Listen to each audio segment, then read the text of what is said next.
Hello and happy November. My name is Denise Kavanaugh. What a great time of year. One of my favorites.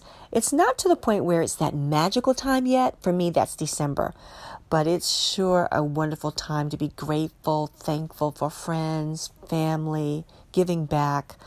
Beautiful colors of the seasons as the leaves fall and change. Harvesting and beautiful types of foods, different colors and textures. Our wardrobe changes. Our shoes could even change and get heavy depending on where you live. And even our mind and body changes. I notice that specifically because of my business, the business of yoga. I'd like to talk with you today about that. This year I'm teaching more beginner classes, and specifically I have one on Thursday nights at the Washington Yoga Center. If you're in the DC area, please feel free to stop by. I cycle the classes about every 5 weeks. We change them up. And what a great thrill it is for me to step back a little bit and dig deep to teach newbies and beginners and even those who've had a yoga practice come back and kind of reinvest in a lifestyle of wanting to be consistent in their practice.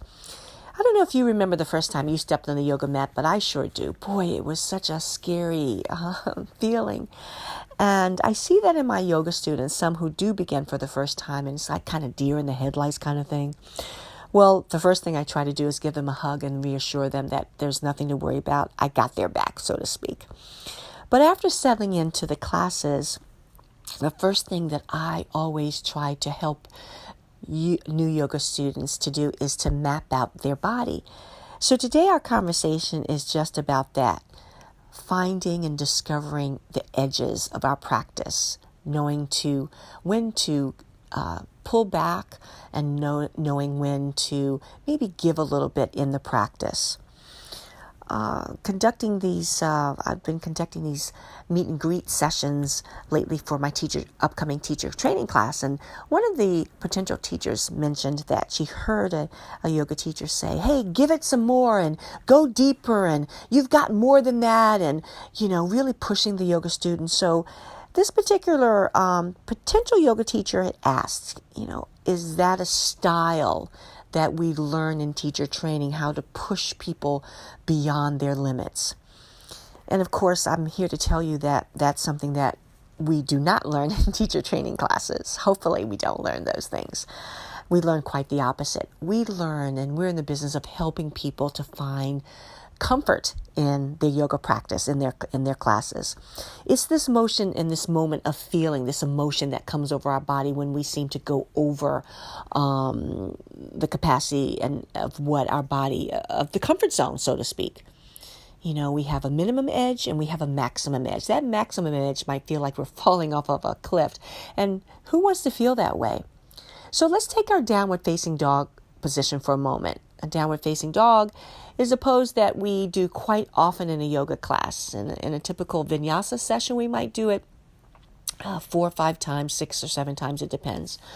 But even in a restorative class, if you're in a pose and you feel uncomfortable, and again, let's go back to the downward dog example. Your hands are planted to the mat. Come with me on this visual. You're looking at your feet and your hands are wide as your shoulders, and you're extending back, lengthening through the arms. As I'm visualizing how it looks, just remembering how it feels every time I come onto the mat doing one, you can really appreciate how it feels over time, discovering how uncomfortable it is to go too far. And then the opposite of that is maybe coming onto the mat and feeling like it's too easy, not getting anything out of it. So I try to apply the idea to my students of, on a scale from 1 to 10, trying to maybe feel comfortable right about a 5. What does that feel like to you? So maybe in a downward facing dog position, pressing so hard that blood rushes to your head and you're wincing and you're almost in tears is not the idea of feeling comfortable. And I see students actually looking uncomfortably, doing poses and making noises and doing things that we all know that might seem uncomfortable, but these are the kinds of things that I hope you feel within yourself as you're practicing. You're always listening to your breath. The breath will tell you. The breath will not let you down.